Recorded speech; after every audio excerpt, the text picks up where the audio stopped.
आज पहिल्यांदा माझ्या बाळाने गणपती बाप्पाची आरती केली होती. मला तर खूप छान वाटत होतं आणि 4-5 दिवसांपूर्वी ऑर्डर केला होता यांच्यासाठी ऑफिसचा टिफिन. तर तोही आज रिसीव झाला होता. तर ते क्वालिटी त्याची चेक करत होते कशी आहे. पण मला क्वालिटीसोबतच ते म्हणजे साईज वगैरे सगळंच खूप आवडलं आणि इनफ होतं हे एकासाठी सलाड, भाजी आणि पोळीसाठी. आणि सोबत 2 चमचे पण रिसीव झाले होते, जे की खूप छान होतं आणि कम्फर्टेबल होतं.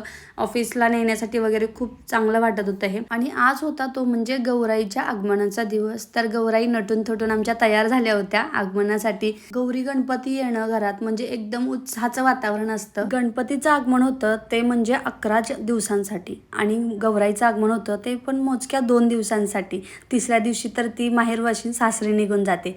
जणू काही त्यावेळेसपासून म्हणजे अगदी जुन्या काळापासून सगळ्यांचं सांगणं आहे, प्रत्येक मुलीचं माहेरपण हे 2 दिवसांसाठी चांगलं असतं आणि ते तेवढंच सुखदायक ठरतं जर ते 2 दिवसांसाठी असेल तर.